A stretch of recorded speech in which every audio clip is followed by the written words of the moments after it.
green plants. These plants were not pulled from the Boys and Girls Club, but they are a picture that Doc sent from Togo. Actually, they were in Malawi. This is the fertilized crop that Tao is now growing. So they're having good results with their test gardens, and we'll report more on that later. But this morning, it's our pleasure to hear from Mary Budke. And I'm sorry I butchered your title in the notice we sent out. She is the Executive Director of the Boys and Girls Club, and Janet Gray, Club Resource Development Director. We're looking forward to their update, especially since the limited opening of the Turner unit in Port Angeles took place March 2021. Our Rotary Club has a long history of working with the Boys and Girls Club of the Olympic Peninsula. Rotarians Steve Zenovic, John Teichert, and Andy Callis were all key figures in the initial planning and construction of the new Turner unit. The Turner unit, the new building at Francis Street and Lauridsen Boulevard, is 3 times the size of the previous Port Angeles unit. It was about $8.5 million and was funded mostly through donation, grants, and in-kind contributions. The Boys and Girls Club continued to operate during the pandemic because they are deemed an essential childcare service by the state. They've been open through the pandemic with limited groups initially, but we'll hear how their attendance has been since. And many of us vividly recall our contributions to the landscaping during freezing days last spring and this. During the construction, and since then, we've also contributed to the kitchen exhaust system and computer workstations for the library and study areas. So Mary and Janet are here to share what has happened since then, future challenges, and directions going forward. Thank you, Mary and Janet, for being here. And I'm going to turn it over to you for the actual introduction. Good morning, fellow Rotarians, and thanks for having us. Janet and I are sitting in the Kendall Clubhouse in Sequim, and I'm pretty convinced that Rotarians control the weather. Anytime you have a work party scheduled, it is ice, snow, or frost, or some variation of really strong weather. So, but nothing can keep you away. And thanks for coming out and beautifying our club, our Turner Club in Port Angeles. Janet and I would like to start this morning with a video that we played at our auction a year ago. And this features the clubhouse. And then we will talk to you about where it is. Today, we have starting out the speaking role is our very own Steve Zenovic, and Steve and John Teichert by this point are so sick of us. I can't believe we were even allowed in Zoom with them. So we're gonna see if we can get this screen share up and play this video of a tour of the clubhouse and a little bit what goes on.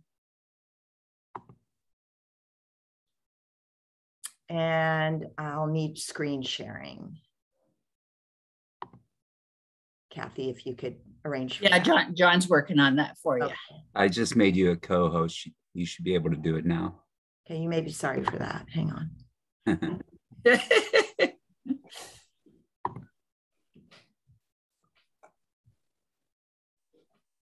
want your Chrome Right here.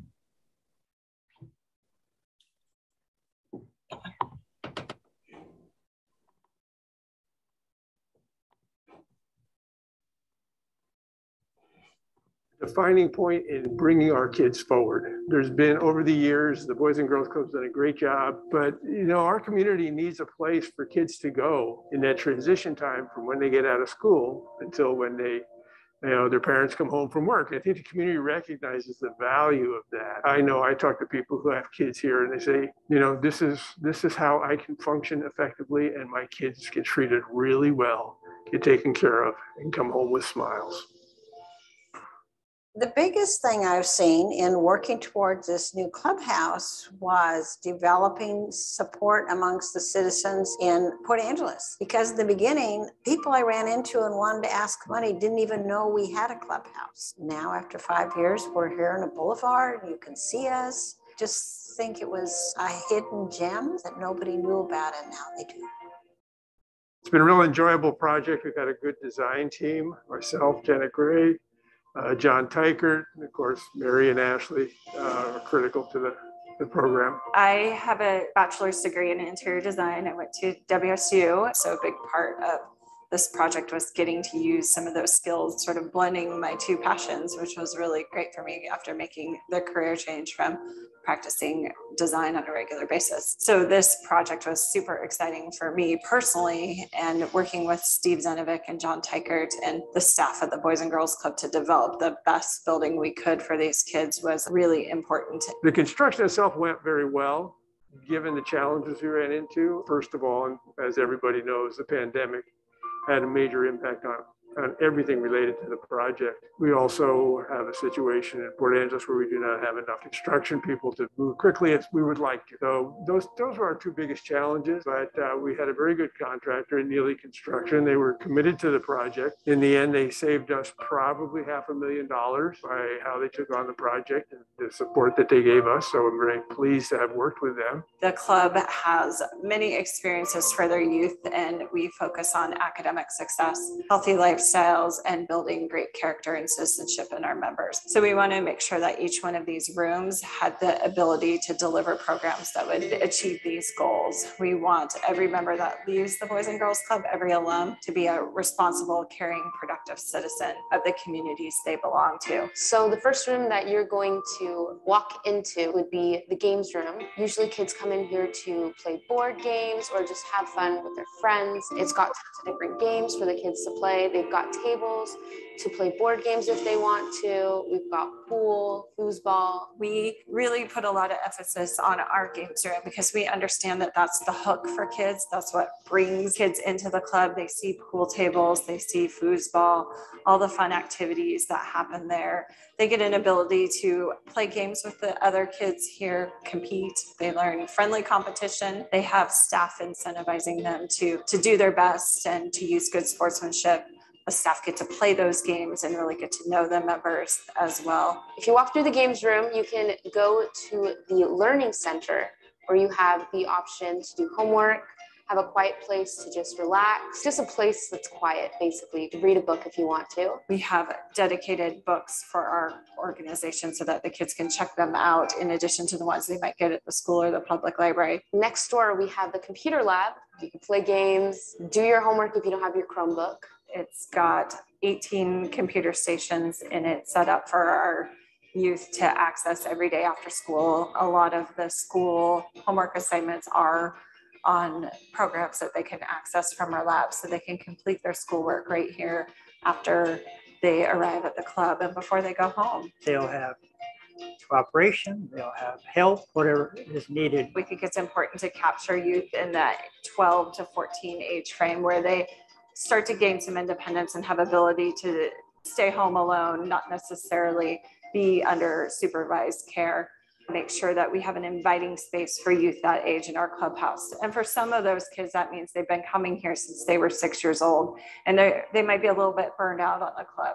So we've dedicated a room in our new facility to middle school youth. This room is a little bit of a teen center in its own right. It has a lot of the same features that our teen center has, but on a smaller scale. But the middle school area is intended to keep the kids that age engaged in the club experience so that we have the opportunity to offer them programs as teens and ultimately keep them on the track to graduation.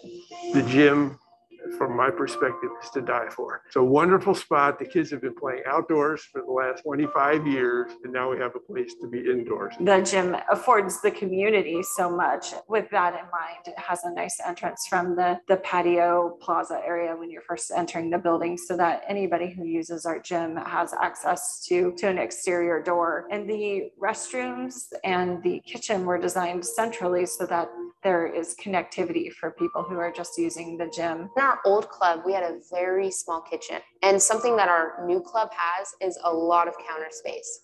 We're not going to have to make extra room for us to make the meals. It's just going to be a whole lot easier. We've added things like ice machines and additional refrigeration, cooktop griddles that we didn't have in the old facility. So the capacity of this kitchen just grew tremendously. And unbeknownst to us, as COVID hit and our sites remotely were 17, it was just more than our little facility can handle. And now we're much better equipped to serve large numbers and make sure that any child under age 18 has access to proper nutrition. It's also nice to have a teen center. You know, that's a challenge to create a space that is really comfortable and functional for teens. And we were able to figure out a way to get it in here and have them have their place in this building. They're excited, A, to have a new building, but B, to have some of the features that we have there. The kitchen that's installed there is intended to help build camaraderie. The teen center also has 2 soft seating areas where they can have movies and gaming stations. There's definitely a draw there at the club. We also have made sure that our internet connectivity is really strong here, and they'll have an opportunity to play a program called esports with others in the community and afar. In the art room, one of the kids did put together some art. We had local artists came as judges and judged all their works, and they were very excited who the people that got the first and second places, and those were sent off to San Francisco. I am sitting in the art room, which is a really exciting space because it has lovely north-facing windows with an incredible view. It also has a door to the patio, which also allows for us to bring in some air and ventilate a marker and glue smelling type of space. We are glad to have all the natural light that's in that room for our members. We added work tables and stools. This is a great maker space. I'm looking really forward to COVID's over and having 300 kids in this building. It really will serve an incredible need for the community. I have a huge sense of pride for the community of Port Angeles. I'm proud of all the development that's happening between the Boys and Girls Club, the newly remodeled pool, the development that's happening down on the waterfront. And when I know that Boys and Girls Club can be on the leading forefront of that, it just gives me tremendous pride. I think that, you know, this club and the vision that the Boys and Girls Club, both are here in Sequim, have is just what we need in our community. The challenges are not going to go away. You know, we live on the edge of the world, and it's the greatest place as far as I'm concerned that I've ever lived. But we are remote, and we do need that support. And as simple as that. I really see this place in 10 years as being so packed to the gills you can't move. And us standing on a piece of property on the west side of town going, wow, that's fun. Let's do it again.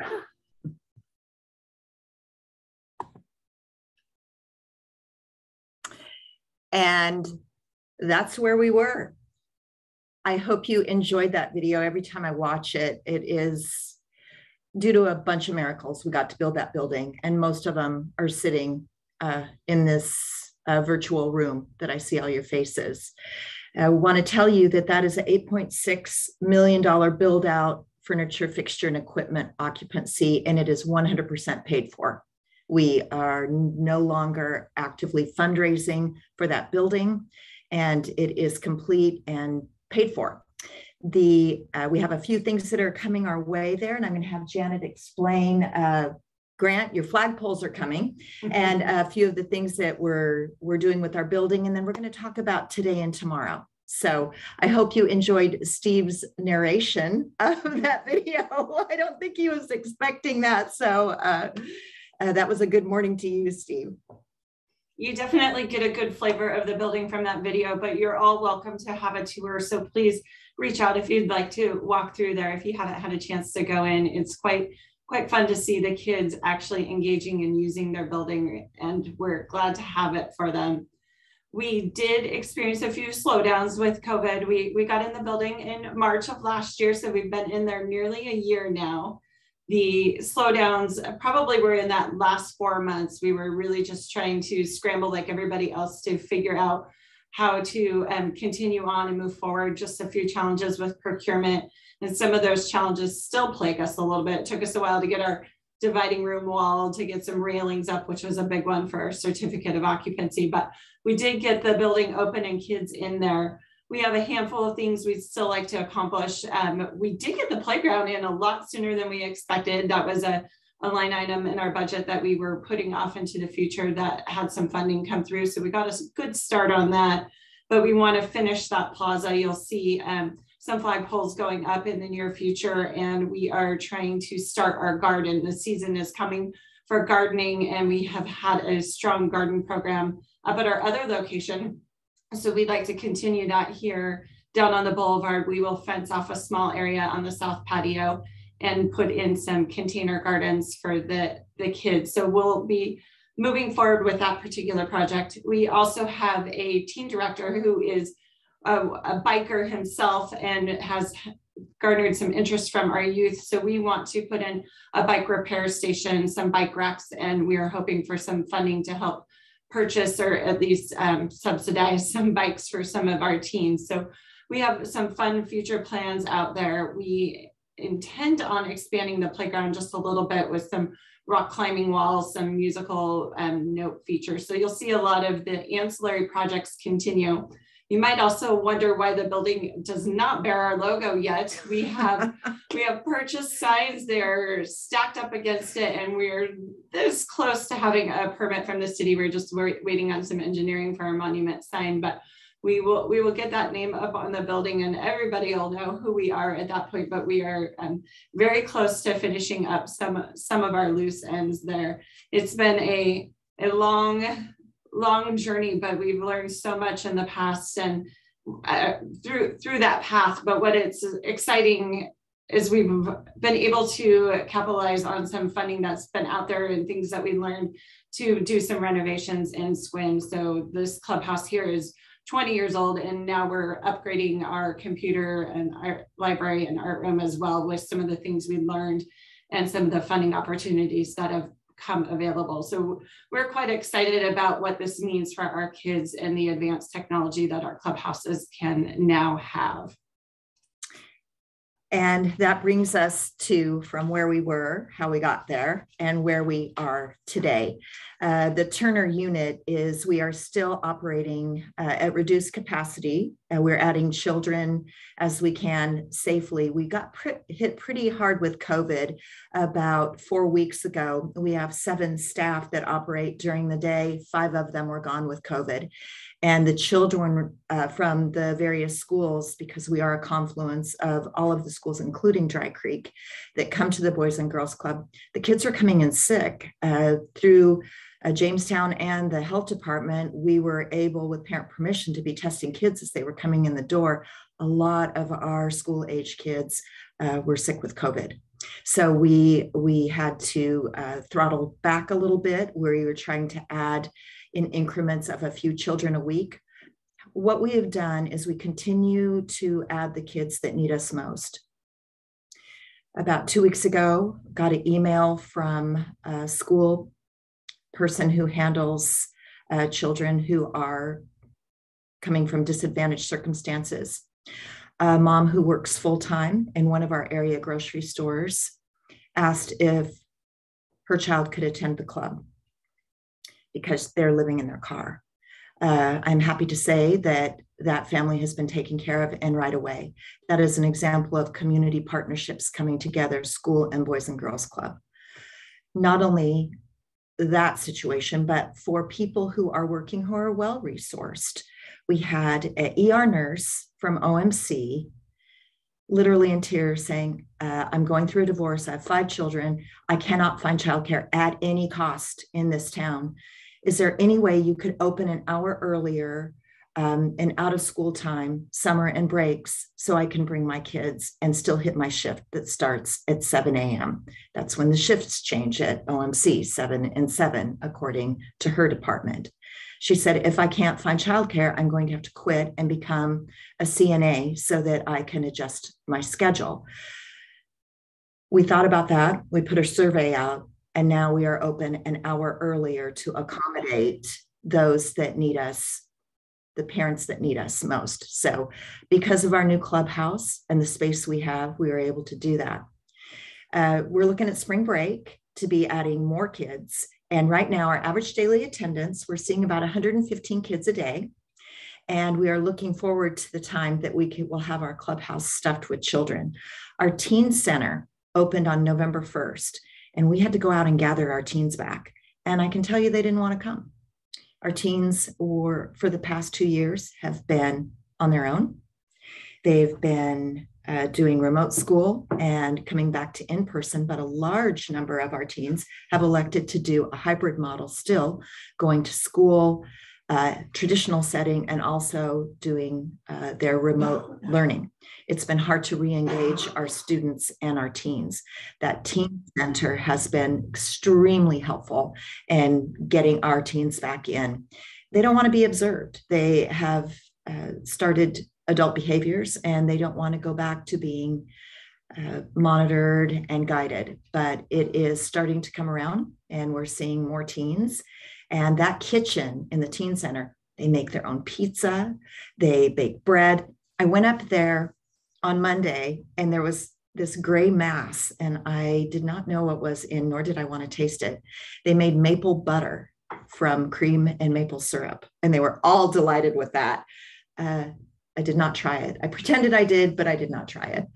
So our wait list is still in excess of 200 children. Our biggest problem right now is getting kids to the club from some of our remote locations like Dry Creek and even Hamilton. We are running vans out to Hamilton. Dry Creek children who really need to come. They are the most challenged in our Port Angeles school district. They have the highest free and reduced rate for lunch.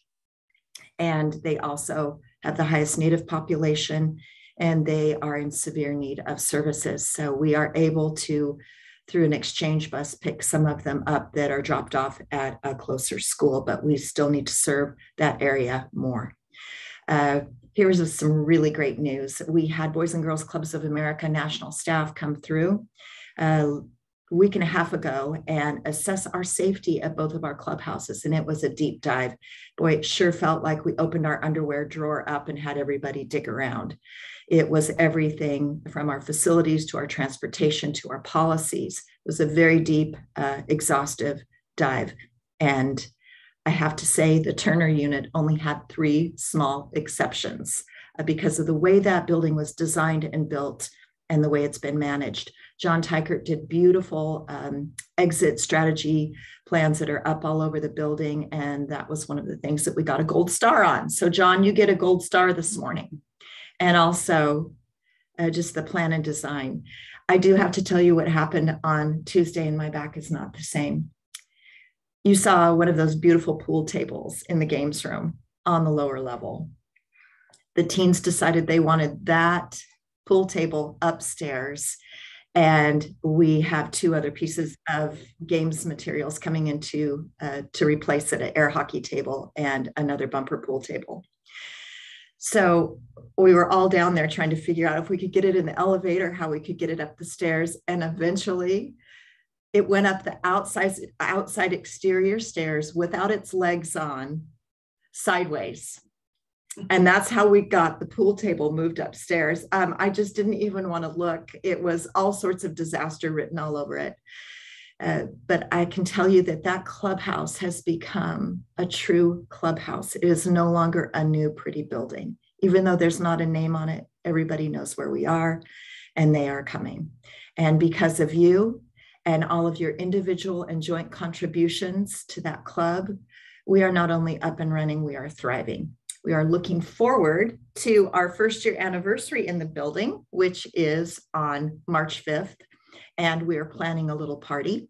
And Janet, I want you to update them on a little bit of what's coming forward for our Boys and Girls Clubs for our next couple events. Love that you're having a March 17th social hour and that's going to be in person. That is really cool to hear. Yes, so we are doing something quite similar. We have our annual breakfast, which started out as a capital fundraising project for us, but now it is our fundraiser that we want to hold every year in Port Angeles, supporting our members. We call it the Great Futures Breakfast.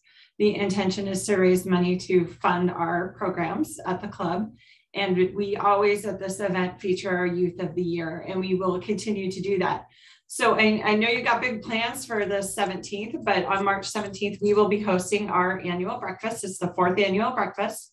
We will feature our Youth of the Year at that breakfast, as well as some other talented members of the Boys and Girls Club. The breakfast, we are going to hold it in person as well as virtual. So we have 10 tables. It'll be in our gym. We are looking for sponsors of those tables. It's $300. You'll have breakfast there. And we're asking people to really fill their table with the folks they're comfortable socializing and eating with. And then we will stream our event live. So it can be attended virtually at no charge. You can also sign up to watch it virtually and even pick up a drive-through breakfast.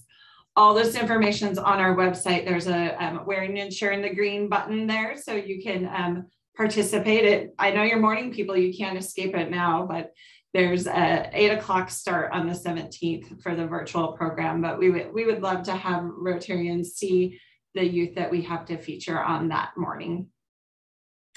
Do you have any questions this morning of us?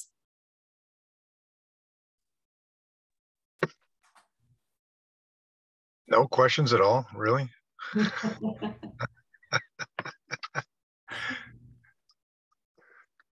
Mary, this is Kathy. I was wondering, what do you see as the greatest challenge going forward? I know getting the kids back safely is probably paramount at this point, but do you see being able to expand to more towards the West, or what is in your thoughts? Definitely, excuse me, expand toward the West. We have Boys and Girls Club. We have YMCA. We have William Shore Pool, concentric, literally pretty easy walking distance in Port Angeles. That leaves at the outlying areas. It's a challenge to serve them. So we need to be more accessible, easier for kids to get to, easier for parents to get to as well. So that is a big challenge. One of the challenges with our children, I know we're hearing mental health a lot. And what that really means in our clubhouses is resiliency is gone. When we don't have connectivity, like even what we're doing today, it is so one-dimensional. Our kids have lost that ability to connect. And if you can't connect, you really have lost some resiliency. There's lots of anger, violence. They just can't cope. So we're working very hard and building that back up. And what I love about the clubhouses, even during our most darkest hours during COVID, when nobody knew how to keep our doors open or what we were doing, and we just did, there was laughter in the clubhouses. Kids could forget for a little while, so could we. I have a little girl who drew a picture with a mask on, but showed the lipstick through the mask. So that's what we're looking for, those breakthrough moments when children are being able to balance emotions a little bit better. Kathy, it's a huge challenge. Met with the superintendent of the Port Angeles School District, Marty. He said, it's not only our kids that are going through this, and it makes it very difficult to learn. Our teachers are too, because don't forget, they were also offsite working on a virtual format. So it's been a double-edged sword that we tend to forget that the adults that were working with children during this time too also lost their resiliency, also need mental health support. So we're busy writing grants for that and making sure boys sports coming back has been huge. And I have to tell you, we have made good on one of our promises. We said when we were going to build and when we were asking you all for money and support that we would be a community center, that we would open our doors to the community. We opened our gym up to Boys and Girls Club basketball, not Boys and Girls Club, but to AAU basketball for youth sports. So we have a girls AAU team that comes in 3 nights a week and a boys AAU team that comes in 3 nights a week. Also pickleballers. And we were going to take on the club wrestlers from the high school, but they found another location. So we did make good on that promise of letting others in to use our facility. And it's working out great. The floor plan, we love where we're living. We have a few, as Steve Zenovic calls it, moving in grumbles, things that we need to get to attend to. But other than that, we are just so thankful to all of you for what you've done for our children. And Mary, we are so thankful to you and your guidance and leadership with the Boys and Girls Club. This is a long partnership and especially spearheaded by Steve and John and Andy in the past. And I don't see that dissolving in any way. We will be there for you. we could go through almost every single name on this screen and do a shout out to what you've done for the clubs. Norm, I did get your message. I've written down the number to call. We just really hope to show off. We are so house proud still. It's unbelievable. And you don't know how shabby that club makes the Kendall Club look now. Steve was right. When we started to build, he said, you'll think that you need to redo the whole Kendall Club. And in fact, we actually do. So, but thank you for your love and support over the years, and not just your sweat equity and your dollars, but how you continue to connect us to people in our community that will drive the difference here. So with that, we are done with our presentation, and thank you so much. Could you let us know where, if we are not able to attend either way, to your future breakfast number that we can donate to? If you just put it in the chat before you go. Absolutely. Or send it and to Steve or John, and they can share it. Will do. Perfect. Thank you. Thank you. Thank you, Mary and Janet, for being here this morning. We appreciate everything you do for the kids in our community, and it's just amazing. So have a great weekend. Does anybody else have anything? Otherwise, I'm going to let everyone go. Perfect. Well, have a great weekend, everybody, and we'll see you next week.